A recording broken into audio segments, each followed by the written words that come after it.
Hey guys, welcome back to another Fallout 4 video. I'm not going to lie to you, a lot of these are going to be weapon mods, but that's mainly what's been coming out for Fallout 4.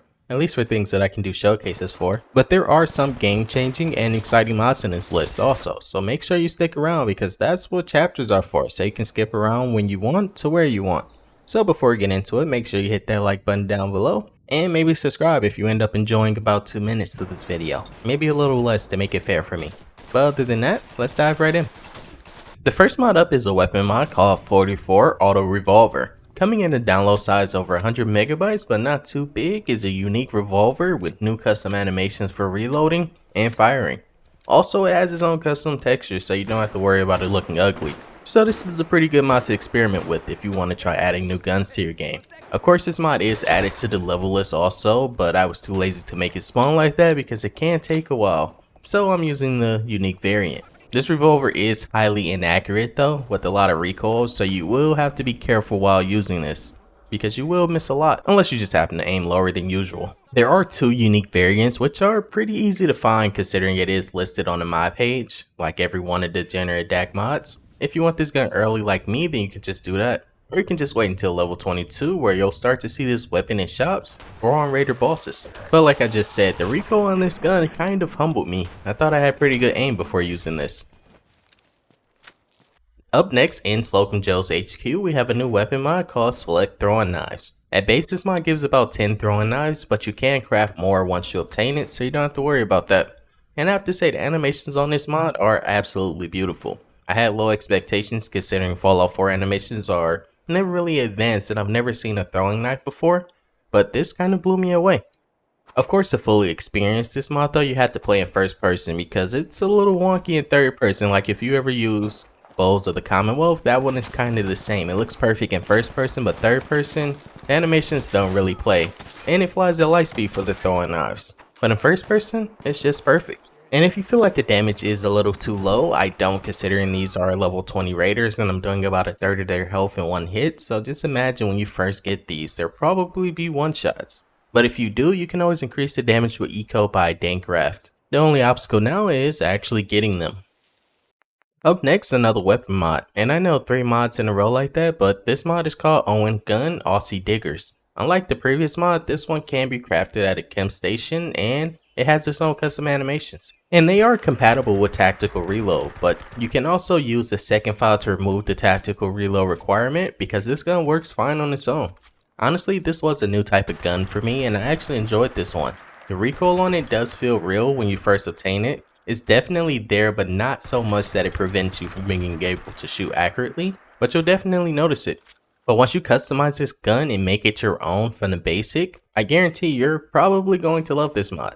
I probably shouldn't say guarantee and probably in the same sentence, but it doesn't matter. And the best part is I didn't even use the best attachment, so I know this gun can get stronger. I just went for aesthetic, and I regret nothing because the damage this does is still crazy compared to other guns in Fallout 4, even though I did almost die.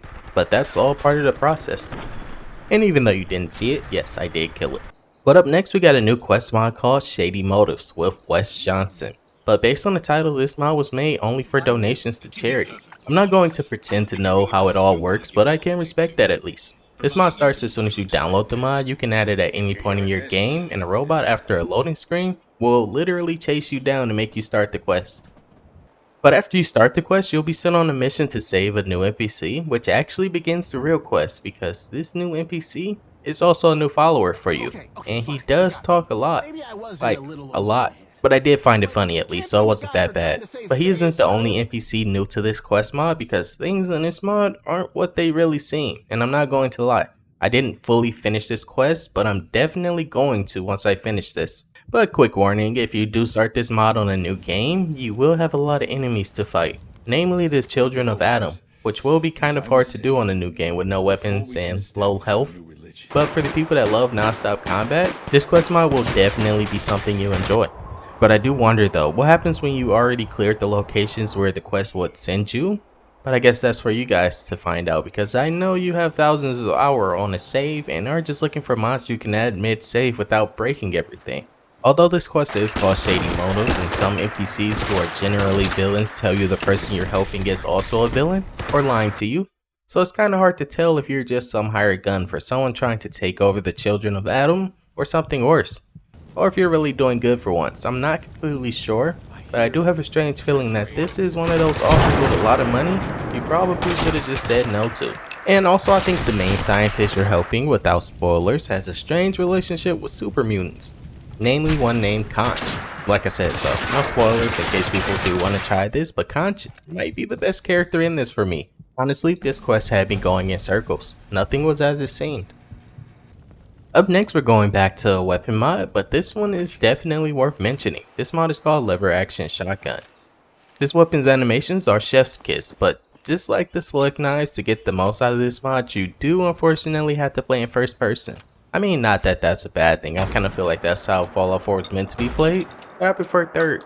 The animations do work in third person, you just won't get the fancy gun spin like you're seeing in first person. You'll get the normal lever action rifle animation, which isn't such a bad thing, but the animations on this shotgun are meant to be used for a reason. This mod also says it works with bullet counter reload, but I actually don't have that in my list, but everything worked perfectly fine. So I'm not entirely sure how that works with the reload system.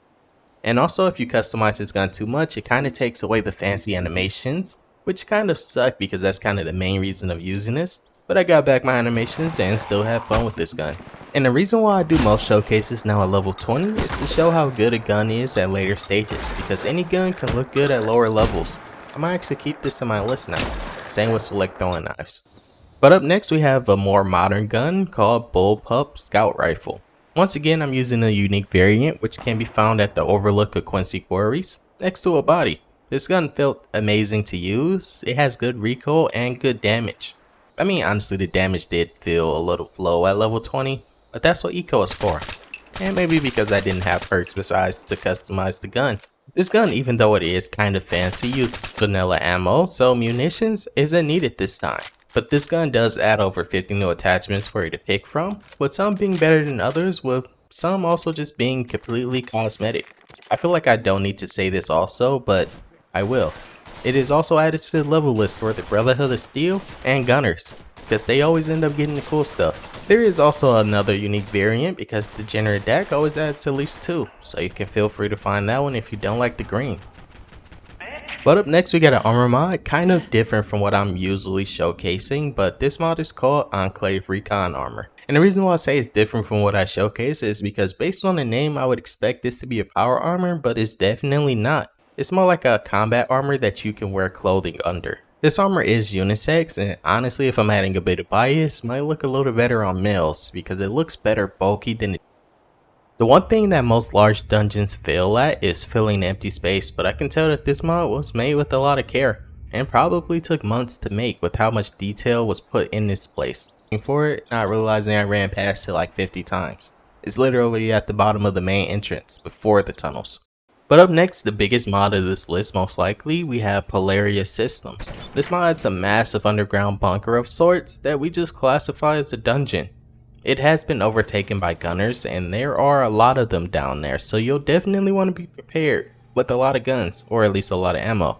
And although this place is massive and might look scary, one thing I could say is to not overcomplicate it, because this place is pretty simple and how to get to the next place of this place is also pretty simple. So you'll figure it out pretty easily if you aren't overcomplicating things like I did, or if you're not getting shot at by 50 gunners, because like I said, they are everywhere.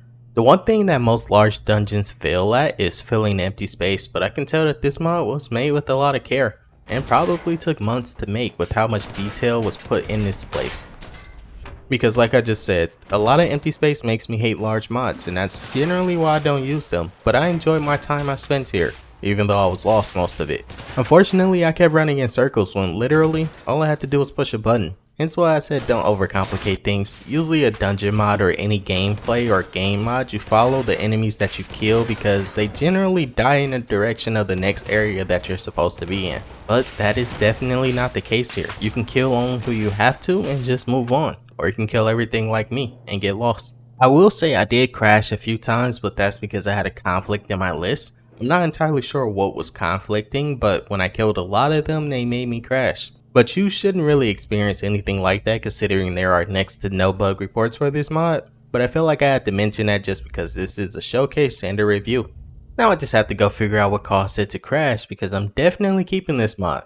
But that was it for today, guys. I know that was a lot of weapon mods, but what can I do? It's Fallout 4 and that's what it mainly is. But if you enjoyed, make sure you hit that like button down below and subscribe to the channel. But as of right now, I hope you have a great rest of your weekend. Peace and love, guys.